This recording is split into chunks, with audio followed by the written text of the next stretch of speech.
안녕하십니까, 김종욱입니다. 불교로 이해하는 현대 철학을 하고 있습니다. 그래서 그 현대 철학 들어가기 앞서서 지금까지 서양 고대, 중세, 근대 철학의 특징들을 그 대표적인 개념을 통해서 살펴봤는데요. 오늘은 여태까지 했던 것의 어떤 총정리라고 그럴까, 현대 철학 들어가기 앞서서 서양 철학의 구조 전반을 총체적으로 살펴보는 그런 시간을 갖겠습니다. 그래서 좀 여유가 있으면 불교적으로 봤을 때 전체적인 구조에서 어떤 문제가 있을까, 이것까지 한번 지적해보는 그런 시간을 갖도록 하겠습니다.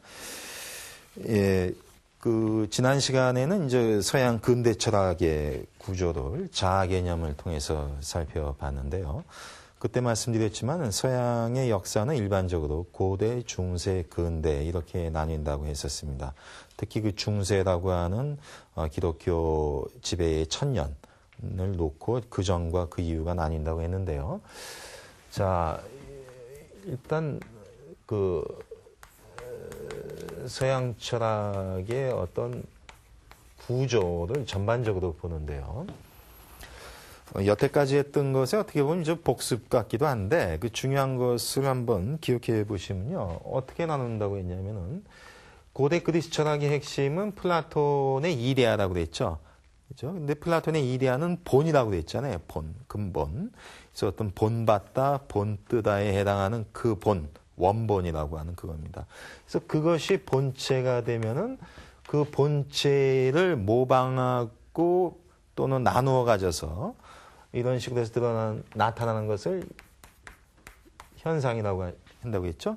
현상과 본체라고 하는 게 나뉘어지고, 그런 식의 본체, 즉 본이 되는 거, 그러니까 모든 것의 근본 원형이 되는 그것은 실제라고도 한다고 그랬습니다.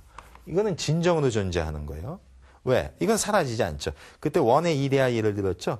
가장 완벽한 원의 정의는 지워지지 않죠. 하지만 거기에 맞춰서 이렇게 그린 원들은 이건 지워지지 않습니까?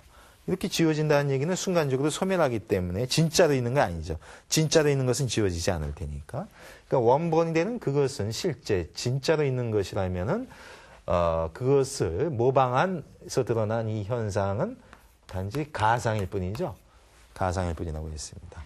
왜? 순간적으로 사라져가는 그런 것이기 때문에. 그리고 원본이 되는 이데아와 같은 것은 보편적이라고 했습니다. 즉, 가장 완벽한 원의 정의는 아까 그린 이런 것들에게 두루두루 다 적용되죠.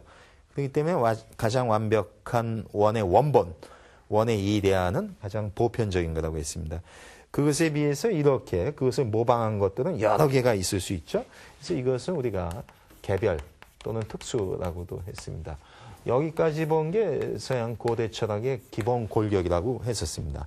그리고 이것은 플라톤의 이데아를 통해서 이데아가 본체와 실제와 보편의 것이라면 그것을 모방한 복사물들은 한갓된 현상으로서 가상이며 개별적인 것이다. 그렇게 얘기를 했었습니다. 자, 이제는 그 중세 철학의 핵심을 보면요. 플라톤의 이데아 사상은 그 예수님 출현 전이죠. 즉 기독교가 성립되기 전이었기 때문에 이런 식으로 이데아를 통해서 본체, 실제, 보편이라고 했지만은 이 플라톤의 이데아 사상은 기독교가 로마에서 공인받고 국교가 되고 드디어 중세의 신학화가 될 경우에 아주 효과적으로 쓰인다고 그랬습니다. 왜냐하면 이때 본체, 실제, 보편이라고 하는 거, 이건 신약성에 안 나오죠. 그 예수님 말씀에 이런 철학적인 얘기들은 안 나옵니다.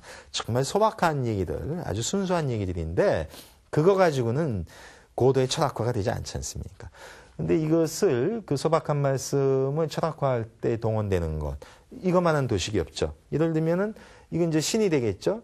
이 신은 바로 기독교의 신은 창조주가 될 것입니다. 창조주 하나님은 세상의 근본이죠. 본체이죠. 그러면 그에 의해서 창조돼서 드러난 피조물들은 뭐예요? 그 본체에서 드러난 한갓된 현상이라고 볼 수 있고, 진짜로 존재하는 건 하나님뿐이죠. 왜? 이분은 영원 불변이 언제나 존재하니까. 근데 그에 의해서 창조된 거는 있다가 없다가 순간적으로 사라지잖아요. 우리 인간만 하더라도 또 죽을 테니까. 그렇기 때문에 이건 한갓된 가상이라고 볼 수 있을 테고, 하나님은 유일하죠. 유일신이죠. 그렇기 때문에 유일하게 단 하나의 것으로서 보편자, 최고의 보편자라고 볼 수 있어요. 보편이라는 얘기는 두루두루 다 침투된다고 했습니다. 신의 섭리야말로 보편적인 것이죠. 유일신이고 그것에 비해서 피조물들은 잡다하게 특수하게 여러 가지가 있죠. 개별적이라고 볼 수 있습니다. 플라톤의 이데아가 플라톤에서 보면은 본체, 실제, 보편이 있는데 이제 기독교인이 보면은 창조주 하나님이야말로 본체, 실제, 보편이 되고 피조물들은 현상, 가상, 개별이다. 이렇게 써도 무방하다는 얘기입니다. 이쯤 되다 보면은 그 시브리 사유에서 있었던 어떤 그 원초적인 종교적인 생각이 고도의 철학적으로 지금 각색된다는 걸 알 수 있습니다. 근데 인간에게 있어서는 이런 창조주와 다가갈 수 있는 대목은 영혼의 분야라고 볼 수 있습니다. 그리고 이제 가톨릭 같은 경우에는 여기서 이성적 능력도 강조하는데, 인간을 구성하고 있는 것은 영혼과 육체라고 볼 수 있죠. 그 중에서 영혼의 부분은 바로 신에게 다가갈 수 있는, 신앙을 통해서 신에게 다가갈 수 있지만은 육체는 뭐야? 한갓된 가상에 불과하죠. 가상. 덧없이 사라지는 거죠. 그러니까 어떻게 됩니까? 육신은 죽더라도 영혼은 불멸해서 하나님의 나라로 갈 수 있다. 이렇게 생각하겠죠. 근데 이건 다소의 오해의 소지가 있습니다. 왜냐하면 그리스적으로 보면은 고대 그리스인들도 이런 본체 쪽에 해당하는 건 영혼이고 육체적인 것은 한갓된 가상이라고 봤던 전통이 있습니다. 근데 이것이 기독교 전통하고 꼭 맞는지는 쉽지 않은 문제예요. 왜냐하면은 예수님은 부활했다고 그러죠? 근데 영혼이 부활했습니까? 육체가 부활했습니까? 아니죠. 영육이 다 같이 부활한 거죠. 그래야 됩니다. 그렇기 때문에 마치 예수님처럼 크리스찬이 부활한다, 영생을 얻는다고 했을 때 과연 영혼만의 것이냐는 문제가 있어요. 근데 그 이후에 이제 그 실제 부활의 모습을 인정할 수 있는 것은 예수 그리스도의 그 부활 사건만 보기 때문에 후대의 기독교인들이 과연 육체도 가는 거냐 하는 건데 원칙상으로는 다 같이 가야 된다고 볼 수 있습니다. 근데 이제 지금은 아니죠. 왜냐면은 지금 보면은 설사 영혼은 천국에 갔다 오지만 육체가 썩는 건 보이지 않아요. 그러니까 마지막 날 이제 다 일치가 되겠죠. 그게 이제 휴거라고 하죠. 그래서 이제 다 일치가 되는, 도킹하듯이 다 만나는 건데. 어쨌든 이건 어떻게 보면 기독교적이라기보다는 그리스적인 성격이 강해요. 그리스인들은 영혼은 육체라고 하는 감옥에 갇혀 있다고 보는 전통이 있었습니다. 그래서 소크라테스가 죽은 거거든요. 소크라테스가 그 약사발 받고 이제 선고 받고 죽는 날 새벽에 친구들이 다 찾아와서 간수 매수했으니까 나가자고 그랬어요. 근데 안 나갔어요. 안 나갔고 그냥 그 음료수 마시듯이 훌러덩 먹고 죽어버렸어요. 쉽지 않은 모습인데 그 이유도 바로 여기 있습니다. 왜냐면은 사실 지금 제자나 친구가 감옥을 나가자라고 해서 나가면은 아테네 밖으로 도망간다 하더라도 육체의 감옥은 벗어난 게 아니죠. 근데 지금 약사발 먹고 죽어버리면 어떻게 돼요? 육체의 감옥에서 벗어날 수 있잖아요. 그러니까 차라리 그 진짜 감옥에서 벗어난 게 낫다고 생각한 거라고도 볼 수 있습니다. 이런 식으로 그리스인들은 영혼과 육체의 분리를 주장했었는데 그렇기 때문에 영혼의 불멸을 믿었죠. 근데 이런 것들이 이제 기독교에도 침투돼 간다 이렇게 볼 수 있습니다. 근데 예수님의 부활 사건으로 보면 다소 애매한 측면이 있어요. 과연 영육 중에 뭐가 부활이냐고 하는 것은 쉽지 않은 문제입니다. 근데 어쨌든 중세가 되면 이런 식으로 그 창조주와 영혼이 바로 이쪽 라인에 쓴다면은 피조물과 육체는 이쪽 가상의 라인에 쓴다고 볼 수 있습니다. 지난 시간에 설명했던 이제 근대 철학을 보면요. 근대 철학이 문제가 되는 개념이 이제 우리가 주체라고 했었죠. 서브젝트. 서브젝트, 밑에 서 있는 거다. 던지는 작용. 근데 인식의 사유작용 밑에 언제나 깔려 있는 거. 그게 사유의 주관이다. 그래서 그 주관이 바로 주체가 되는, 주인이 되는 그런 거다. 그러면은 그 맞은편에 있는 거는 서브젝트의 맞은편에 있는 건 오브젝트죠. 객관 또는 우리가 정확히 쓰면 여기서 이제 객체라고 볼 수 있을 것입니다. 근데 이런 주체의 위치에 가는 게 바로 자아라고 했었죠. 우리가 자아와 이성을 얘기했었지 않습니까? 데카르트의 코기토, 에고 코기토 얘기하면서 나는 생각한다. 자아와 생각한다. 사유 능력으로서의 이성 이것입니다. 이것이 이제 중심에 간다면은 자아의 맞은편에 있는 객체들은 뭐겠어요? 이거는 바로 타자가 되겠죠. 타자가 됩니다. 그것에 비해서 이것이 이성이라면은 이것은 감성입니다. 이성은 사유의 능력이라면은 감성은 감각의 능력입니다. 감각적으로 수용하는 능력이 맞은편에 있고요. 이런 이성이 정신이라고도 볼 수 있습니다. 특히 지난 시간에 그 헤겔의 그 정신 얘기 있죠. 가이스트, 영어로 하면 고스트, 혼. 마치 혼을 불어넣듯이 혼을 불어넣으면 살아있죠. 그럼 역사 속에다 혼을 불어넣으면 어떻게 돼? 역사가 살아 꿈틀대지 않습니까? 그런 역사의 혼 같은 것이 바로 정신, 절대 정신이다. 그런데 이거는 사실 하나님의 섭리하고 통하는 그런 거라고 했습니다. 그래서 헤겔 얘기했는데 이게 정신이라면 그 맞은편에 있는 것은 물질이라고 볼 수가 있을 것입니다. 그리고 이런 정신을 우리가 의식이라고 한다면은 이쪽에 오는 것은 의지나 어떤 욕망 이런 것이 이쪽에 해당된다고 볼 수가 있을 것입니다. 자, 그런데 이것이 이제 지난 시간까지 설명을 했던 거고요. 근데 철학 전체를 보면요. 이쪽 라인에 쓰는 것을 우리가 인간이라고 볼 수 있습니다. 그럼 이쪽 라인에 오는 것은 자연이라는 얘기예요. 이 얘기는 뭐냐면요. 인간의 본질과 자연의 본질이 다르다는 얘기입니다. 인간은 뭡니까? 인간은 자아죠. 이성과 정신과 의식을 지닌 자아가 모든 것의 주체와 주인이 되는 그거. 그게 누구예요? 그 인간이라는 얘기예요. 왜? 지난 시간에 얘기했지 않습니까? 서브젝트의 용법이 중세식으로 쓰면은 인간과 자연, 모든 피조물이 다 속합니다. 중세식으로 보면은 자연도 서브젝트가 될 수 있는데, 이젠 근대에 오면 인간만이 서브젝트가 돼요. 왜? 주관만이 주체가 될 수 있다고 보는 거죠. 즉, 인식작용을 수행하는 그자만이 주관으로서의 주체가 되고, 그런 인식작용의 능력, 이성을 지닌 자, 그 인간만이 모든 것의 주체가 된다는 얘기입니다. 근데 그 맞은편에 있는 건 바로 자연의 사물이 되겠죠. 그럼 자연은 뭐냐? 근대인이 보는 자연관이 여기 다 들어가 있습니다. 근대인이 볼 때 자연은 뭐예요? 그것은 구성으로 보면 물질의 덩어리일 뿐이고 물질로만 돼 있어요. 물질로만 돼 있다는 얘기는요. 중세식으로 보면은 중세의 자연은 물질의 덩어리가 아니라 하나님의 피조물이죠. 그렇기 때문에 영혼이라는 것이 섭리로서 작용될 수 있는 그런 거예요. 근데 이제는 물질의 덩어리일 뿐이기 때문에 근대의 자연과학에서는 영혼과 같은 것은 탐구하지 않습니다.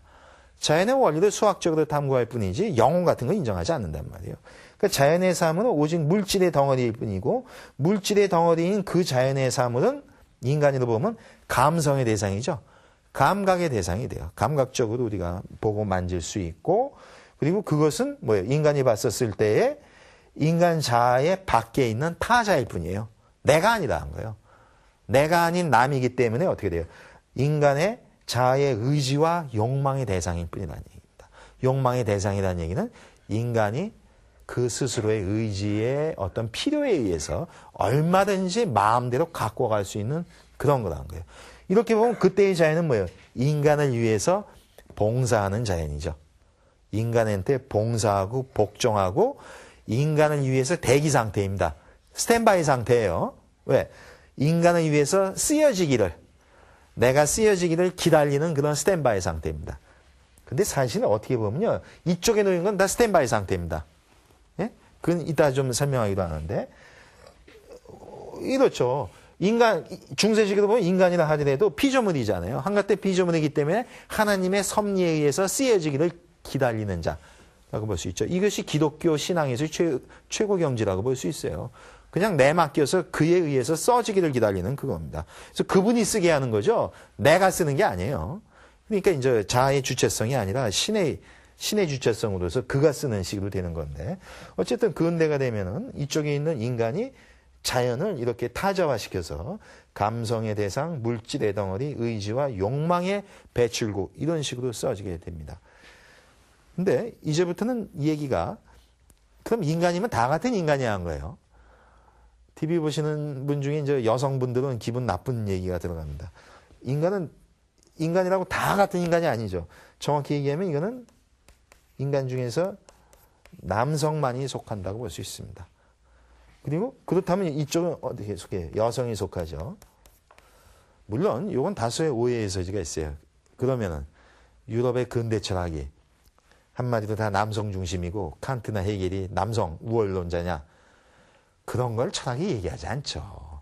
하지 않지만은 그 밑에 깔린 거는 그렇다고 볼 수 있고 너무나도 당연했기 때문에 얘기 안 한 거예요.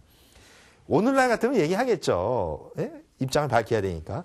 근데 그때는 너무나 당연해서 얘기를 안 한 것이지 무시해서가 아닙니다. 그러니까 이때 인간은 명백한 남성이라고 볼 수 있어요. 남성이라는 얘기는 뭐예요? 이성은 남성의 전유물이라는 얘기입니다. 그러면 남성은 뭘까요? 즉 정신과 이성과 의식을 지닌 자를 가지고 있어서 모든 것에 주체적으로 돌파해 나가는 그 인간. 그건 남성이죠. 왠지 여성은 아닌 것 같죠? 그게 벌써 그렇게 각인돼 있어 그런데 그럼 여성은 뭐예요? 반대로 읽으면 되죠. 여성은 뭐겠습니까? 단지 여성은 뭐예요? 이성보다는 감성이 발달했다고 보는 거예요. 그 센치멘탈하고 센서빌리티예요. 즉 감수성이 예민한 겁니다. 그러니까 이성적 식별력은 부족하고 오직 감성적으로는 민감해요. 그러니까 바로 지금 얘기하는 것이 그 부인들한테 그 박해받는 남편들이 포장마차에서 술 한잔 먹으면서 푸념하는 얘기가 여기 다 나와요. 여자는 뭐야? 이성보다는 감성이 강해. 그러니까 어떻게 천하를 논할 수 있겠는가? 그렇죠? 그러면서 그 감성, 단순히 감수성에 민감하고 물질에 현혹되기 쉽다 이렇게 됩니다. 이렇게 되면 산업사회가 되면은 생산은 남성의 전유물이고 여성은 뭐예요? 소비의 전유가 돼요. 그러니까 여성하면은 소비지향적으로 이게 각인이 되는 거예요. 그죠? 일부 동의하는 측면이 있어요. 여성들은 사실 소비에 민감하죠. 그죠? 그런 측면이 있어요. 그리고 이렇게 각인을 시키는 겁니다. 여성, 뭐야? 욕망에 가깝다는 거예요. 욕망에 쉽게 허물어지는 그런 겁니다. 그리고 이것은요, 어떻게 보면 성경에서부터 있는데, 그 선악과 따먹은 게 이브가 먼저 먹죠. 그리고 이브가 아담 꼬셔서 먹는 거지 않습니까? 이렇게 보면 멀쩡한 아담이 이브한테 당하는 꼴이기 때문에, 그러니까 그런 여성의 이미지가 있어요. 어떻게 보면 특히 이제 욕망 쪽에는 여성이 더 이 감수성을 통해서 민감하게 넘어가는데 남성은 뭐예요? 그 욕망을 정신과 이성을 통해서 통제할 수 있는 건 남성이라고 봐요. 예? 근데 그 여성에 의해서 이제 무너진다고 보는 거죠. 그리고 여성은 뭐예요? 자연적이라는 얘기입니다. 예? 이때 자연적이라는 얘기는 이제 오늘날로 보면 좋은 의미가 되죠. 그래서 여성이 바로 자연에 가깝고 자연 보호를 위해서도 이제 여성적인 것을 가꿔야 된다. 이렇게 보면 상당히 이제 긍정적으로 보는 건데 이때의 자연은 뭐예요? 물질의 덩어리로서의 그런 자연이에요. 그러니까 이때의 여성으로서의 자연이라고 하는 것은 어떻게 보면 인간적 주체성에 반대서는 거. 자연의 객체성. 아까 스탠바이 상태라고 했죠. 나 좀 필요하시면 써주세요 하고 기다리는 것 같은 게 자연이라고 했죠. 근데 그게 여성이라면 뭐예요? 멋있는 그 남성. 그러니까 백마탄 그 젠틀맨에 의해서 간택되기를 기다리는 것 같은 그런 여성의 이미지. 실제로 그 19세기 그 소설들 보면 그런 장면들이 많이 나온단 말이에요. 그런 여성의 이미지들이 지금 가꿔져 가는 거예요. 그러니까 이렇게 보면 근대 철학이 이렇게까지 남성과 여성의 분리라고까지도 볼 수 있습니다. 물론 이제 1급의 철학자들이 이렇게 남성 여성을 제가 얘기했듯이 이렇게까지 얘기하지는 않지만은 너무 당연시했고 이것은 일상에 그대로 다 투영이 돼 있는 거라고 볼 수 있는 것입니다. Ladies and gentlemen이라고 하는 것이 사실 그 표현이라고 볼 수 있어요. Lady는 이쪽이고 gentleman은 이쪽입니다. 젠틀한 이유가 뭐예요? 이성과 정신의 의식의 독점입니다. 그래서 젠틀한 거예요. 물론 이제 젠틀이라고 하는 것은 영국 말인데 젠트리에서 왔어요. 젠트리는 이게 그러니까 그 토지 개념입니다. 그래서 그 소위 그 농장 같은 것이 있는 대지주들이 이제 신사 계급으로 등장을 해서 이들이 되는 거죠. 그 젠틀맨이 되는 건데 어쨌든 이런 레디스 앤 젠틀맨이 이런 식으로 가꿔집니다. 이것이 근대 철학의 어떤 기본 도식이라고 볼 수 있어요. 자, 그런데요. 여기까지 얘기해서 이제 자연과 인간, 여성과 남성의 분리까지도 봤는데 여기서 이게 근대라고 했지 않습니까? 그래서 우리가 근대화라고 하는 것을 좀 살펴볼 필요가 있어요. 근대화라는 얘기는 한마디로 이쪽 라인에 있는 것을 갖고 가는 것이 바로 근대화라고 볼 수 있어요. 그건 이제 철학적인 설명이고 역사적으로 보면 근대화는 세 가지 혁명으로 이루어져 있습니다.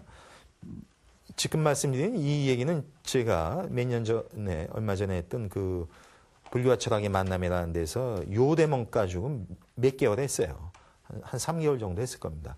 근데 그걸 압축시켜서 얘기하면은요, 서양의 유럽의 근대화라고 하는 것은 3중의 혁명이다. 첫째가 과학혁명이죠. 그리고 두 번째가 시민혁명, 그리고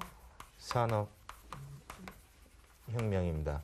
시기적으로 보면 이것이 17세기라면은 이것이 18세기 주로 이루어졌고 19세기는 주로 산업혁명의 시대라고 볼 수 있습니다. 근데 이런 과학혁명을 이끈 어떤 사상적 지주는 합리주의라고 하는 거거든요. 합리주의입니다. 합리주의라고 하는 건 뭐냐? 레이셔널리즘, 이성주의라는 얘기입니다. 즉, 이 세상은 이성과 합치되는 질서로 짜여져 있다는 얘기예요. 그러니까 인간은 아까 이성을 가지고 있다고 했죠. 인간을 가진 이성이 자연계 속에 있는 합리적 질서를 다 발굴해낼 수 있다. 이런 신조에서 나오는 것이 바로 과학혁명입니다. 그러니까 뭐예요? 과학이라고 하는 것은 자연의 이치에 대한 탐구인데 그때의 자연의 이치는 합리적 질서라고 보기 때문에 이성을 가진 과학자가 얼마든지 밝혀낼 수 있다. 이런 신념입니다. 이걸 통해서 이제 과학혁명이 합리주의에서 나왔고 이것이 바로 합리화를 낳았죠. 합리화입니다. 이것이 과학화. 과학화는 바로 합리화라고도 볼 수 있죠. 이성화시키는 거라고 볼 수 있습니다. 그런데 18세기가 되면 이런 합리주의가 바로 계몽주의라는 식으로 드러나서 이것이 민주주의를 낳는다고 볼 수 있습니다. 계몽주의. 그러니까 목매한 것을 계도해서 꿈에서 깨어나게 만드는 겁니다. 뭘로? 이성의 힘으로. 그 당시의 대다수의 민중은 인간의 본질이 이성이라고 하는 걸 잘 모른다는 거죠. 그래서 소위 그 지식인들이 누구나 다 이성을 지녔다는 점에서는 모두가 보편적이다. 그것을 깨우쳐야 된다. 그것을 알아야 된다. 그래서 그 꿈에서 깨어나면 어떻게 돼요? 귀족이든 왕족이든 평민이든 시민이든 누구나 다 이성을 지녔다는 점에서는 공평하죠. 평등합니다. 이런 평등의식이 결국에는 그 경제적으로 가면 어떻게 될까요? 시민이라고 하는 것이 제가 그랬죠. 단순한 도시민이 아니라 어떤 상공업을 통해서 부를 축적된 자예요. 그러니까 지킬 만한 재산이 있다는 얘기입니다. 근데 재산이 있으니까 자꾸 세금을 물리죠. 근데 시민혁명 나기 전까지에는 세금은 시민만 냅니다. 왕족과 귀족은 세금을 안 내요. 근데 지금 어떻게 됐어요? 왕족, 귀족, 시민 모두가 다 이성을 지녔다는 점에서 공평하죠? 그럼 어떻게 돼요? 다 같은 인간인데 그럼 똑같이 내야 되죠. 그런 식으로 가는 겁니다. 그러니까 이성을 지녔다는 점에서는 합리주의고 계몽주의인데 이것이 정치적으로 가면은 그래 납세의 평등이다. 다 똑같은 건데 그럼 똑같이 내자 이런 식으로 됩니다. 이렇게 되면 이것이 이제 민주주의로 가게 되는 겁니다. 그래서 사실 민주주의는 정치적으로 보면 상당히 거창하지만은 그 시작은 납세의 문제입니다. 세금 문제예요. 그래서 이런 납세 평등을 이론적으로 뒷받침해 주려니까 누구나 다 평등하고 누구나 다 이성을 지녔다면서 평등하니까 그 국가에서의 주권도 평등하게 다 같이 나눠 가지고 있다. 이렇게 보는 겁니다. 이렇게 보면 주권이 재민이죠. 주권은 인민한테 있는 식이 되기 때문에 민주주의가 되는 겁니다. 이런 민주주의나 또는 계몽주의를 통해서 민주화가 이루어지는 거죠. 자, 이 산업혁명을 낳은 건 산업주의라고 했습니다. 산업주의는 뭐냐면요. 인류가 출현하면서부터 어떻게 보면은 생산활동에 가장 관심이 많습니다. 쉽게 얘기하면 뭐냐면요. 그 생산활동의 효율성이에요. 그러니까 그 가장 노동을 효과적으로 투입해서 그 산출량이 많은 거, 생산성이 높은 거죠. 그야말로 인류는 원시시대부터 생산성 향상을 위해서 온 역사라고 볼 수 있습니다. 경제학적으로 보면은. 예를 들면은요, 처음 인류가 토끼를 잡을 때 혼자 쫓아다녔겠죠? 그러면 아주 죽으라고 뛰어다녀봐야 하루에 한 마리 잡기 쉽지 않습니다. 토끼가 빠르기 때문에. 근데 나누어서 할 수도 있죠. 그러니까 3명이서 하는 거예요. 한 사람이 몰고 두 사람이 양쪽에서 지키고 있다가 때려잡으면은 3사람이서 하루에 9마리를 잡으면 어떻게 돼요? 한 사람당 3마리죠. 그러니까 한 사람당 한 마리보다 생산성이 높죠. 이런 식으로 생산성 향상입니다. 농업 정착사회가 되니까 어떻게 돼요? 농기계의 개량, 뭐 이런 걸 통해서. 그러니까 예를 들면은요, 이런 거죠. 땅을 파는데, 쟁기가 나무로 됐을 때와 쇠로 됐을 때가 다르죠.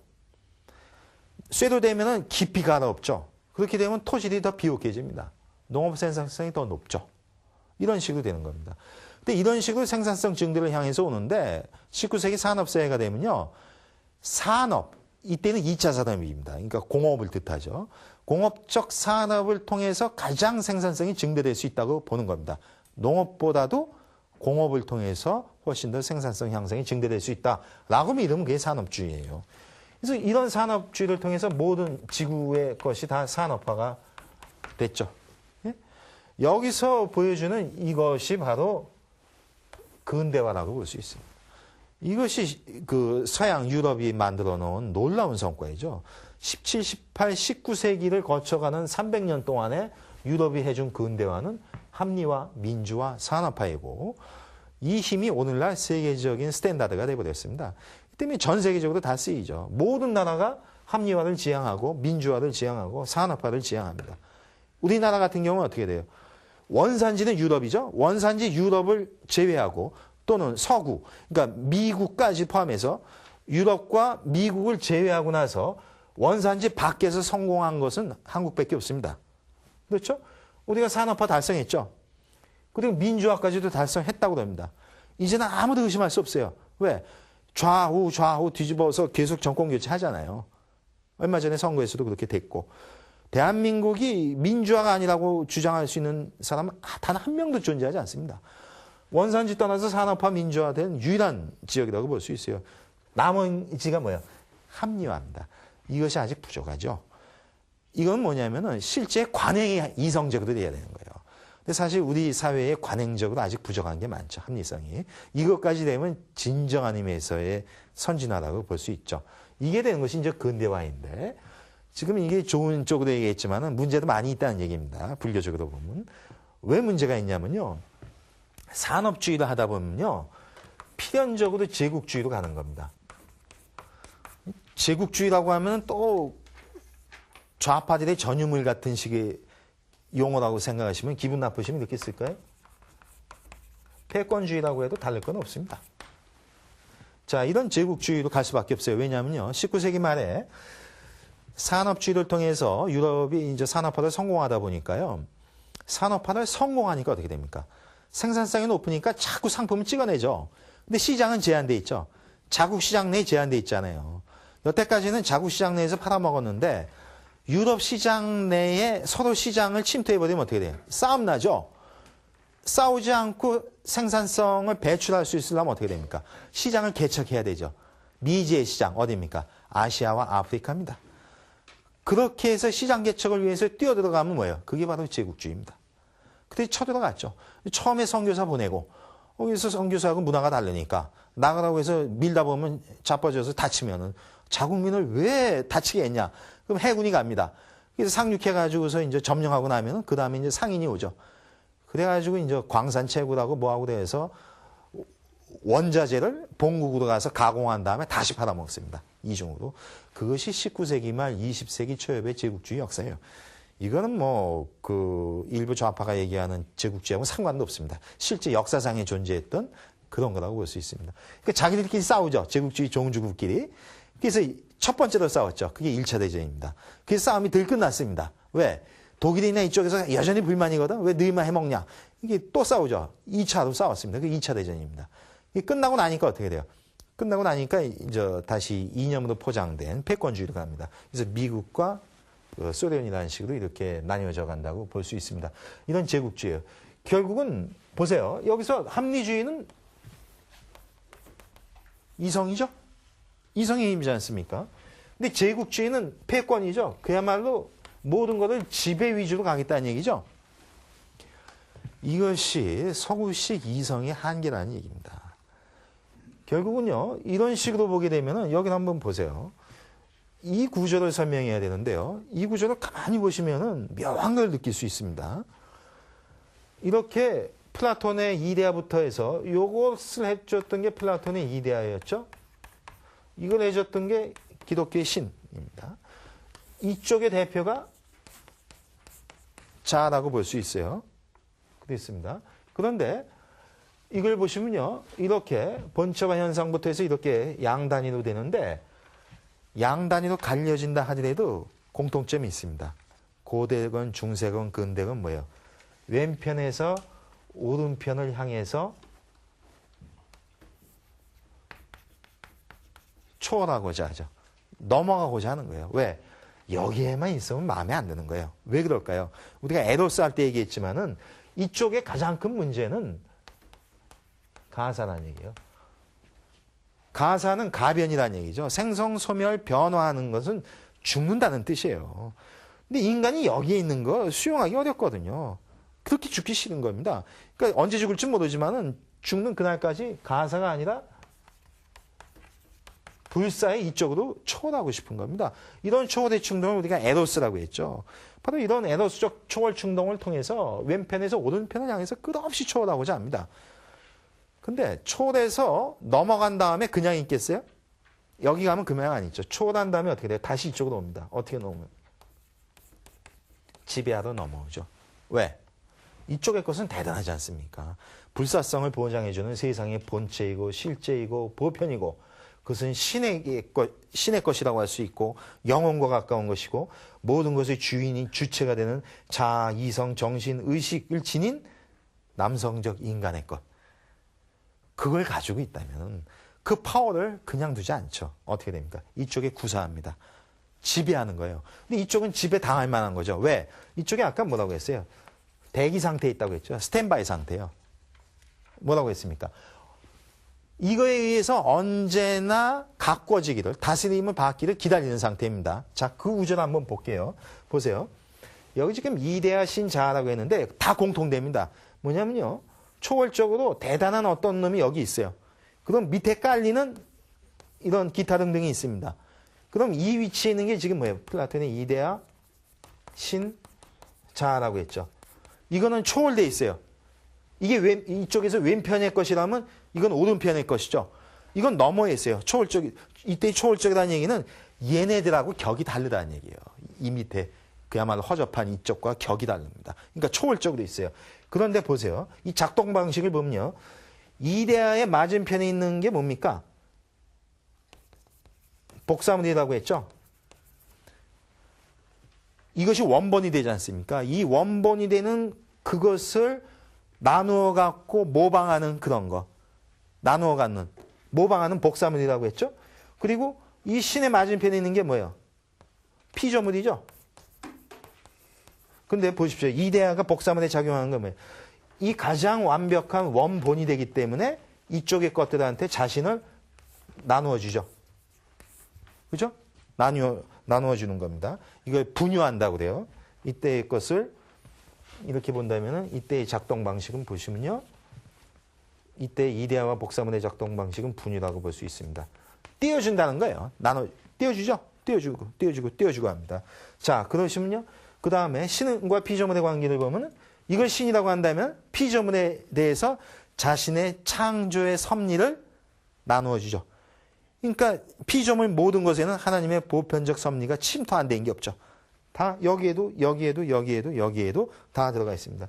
그러니까 이것은 바로 창조라고 하는 창조의 섭리라고 하는 그것이 각각에 다 침투되어 들어갑니다.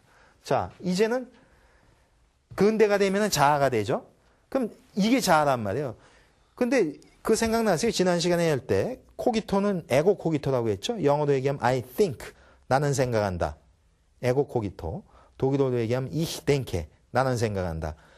근데 나는 생각한다는 모든 판단에 언제나 따라붙는다고 했죠. 수반됩니다. 너는 바보야. 라고 나는 생각한다. I think가 괄호치고 빠진 거예요. 반대로 너는 천재다. 라고 나는 생각한 거예요. I think는 언제나 수반됩니다. 이렇게 보면 뭐예요? 모든 판단 속에 나는 생각한다가 깔려 있죠.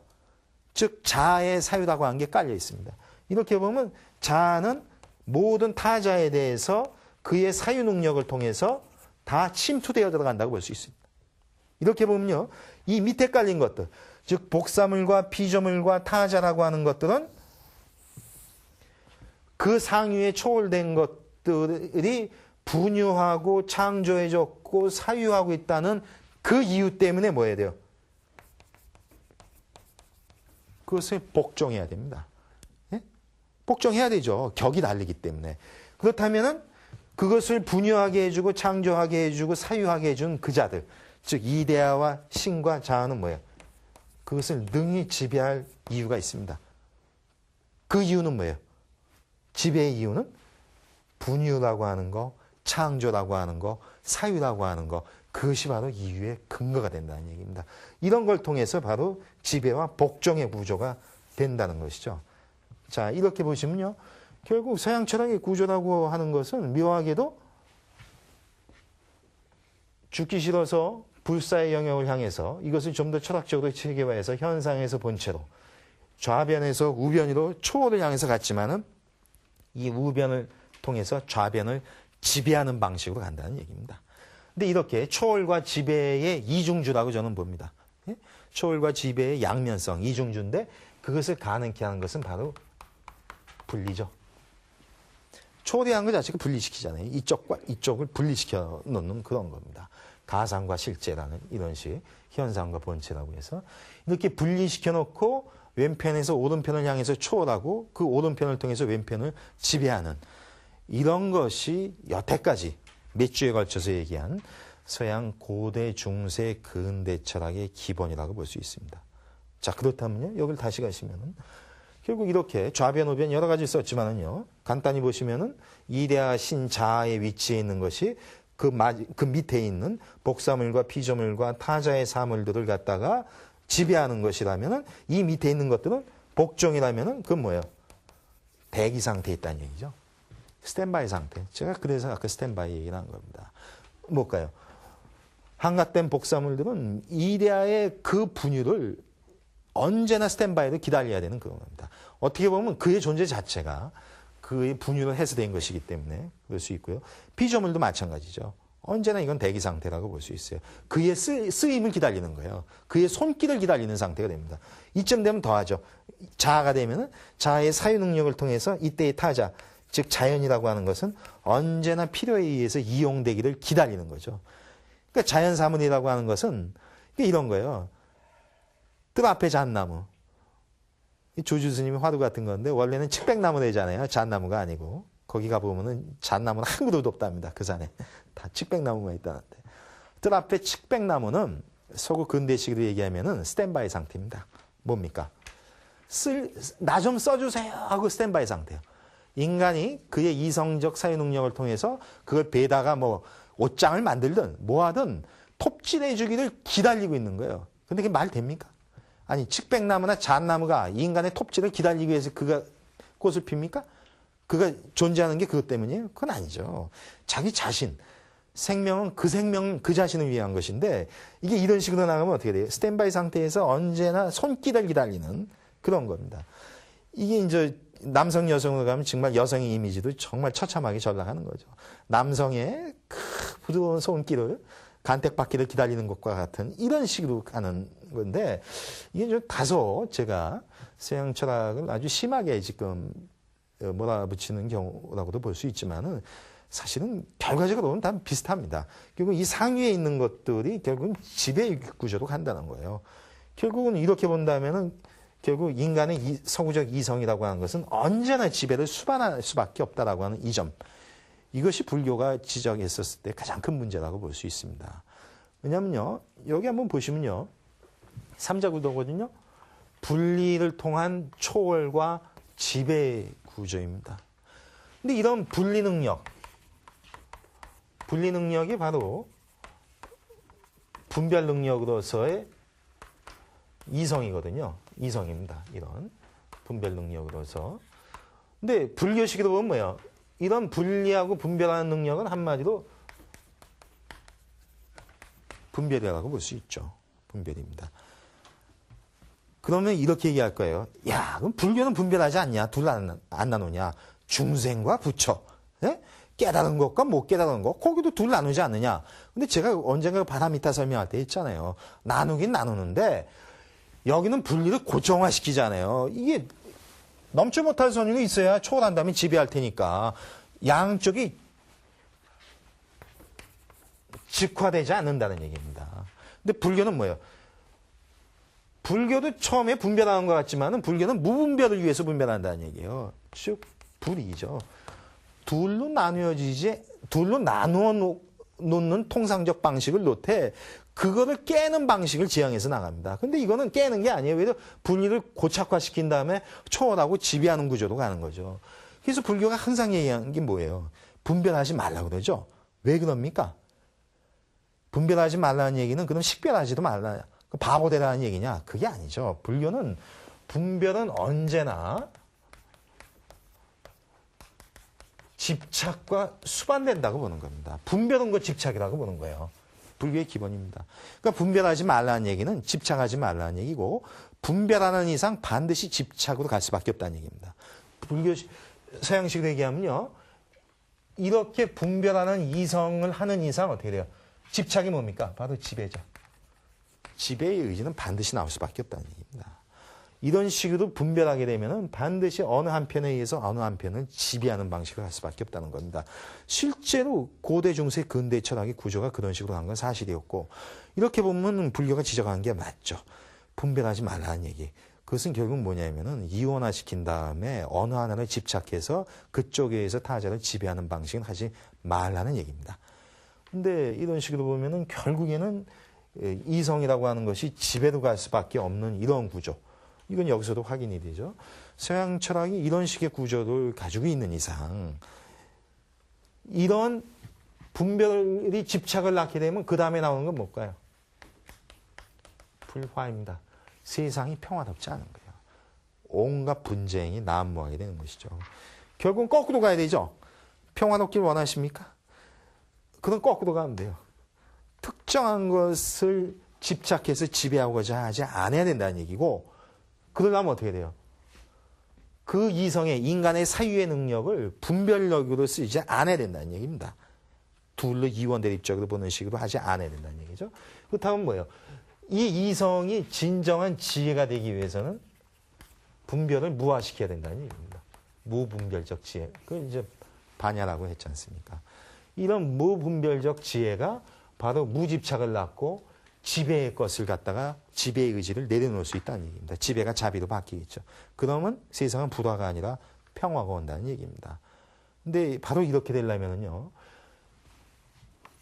이쪽의 것들을 중심이라고 놓고 이쪽을 찾아가는 이런 중심의 생각을 깨야 되는 겁니다.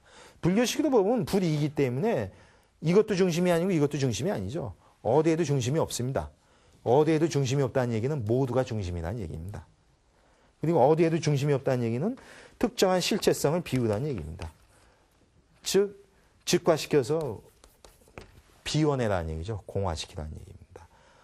언어 하나 속에 중심이라고 잡아서 그 중심의 힘으로 주변을 갖다가 지배하고자 하는 그 생각을 비워내는, 공화시키는 이것만이 바로 지배를 통해서 나온 현대사회의 그 모든 불화의 측면들, 이걸 해소하는 어떤 시발점이 될 수 있다고 보는 것입니다. 자, 이렇게 보면 오늘 그 서양 철학의 일반적 구조를 고대, 중세, 근대에서 쭉 봤는데 상당히 이제 도식적으로 설명한 측면이 없지 않아 있습니다. 하지만은 뭐 이 수천 년의 것을 설명하려고 보면 이런 식으로 할 수밖에 없고 어찌됐든 간에 분명한 것은 분리시켜 놓고 초월과 지배로 갔다라고 하는 것은 사실은 그거는 이렇게 부정하기는 어려운 상태라고 볼 수 있습니다. 이렇게 보면은 불교의 그 지적, 어떤 분별을 내려놓으면서 집착을 내려놓고 그런 걸 통해서 평화가 가능하다라고 하는 것은 오히려 서양 철학의 근대 철학까지의 구조가 역설적으로 보여주는 것이고 이런 근대 철학까지의 구조의 문제점을 지적하기 위해서 니체 이후의 현대 철학이 나오는 것입니다. 그렇기 때문에 그 대목은 이제 불교와 상당히 통하는 측면이 있다는 거죠. 예, 그래서 오늘은 여기까지 하고요. 다음 시간부터는 본격적으로 이제 니체부터 해서 현대 철학을 들어가도록 하겠습니다.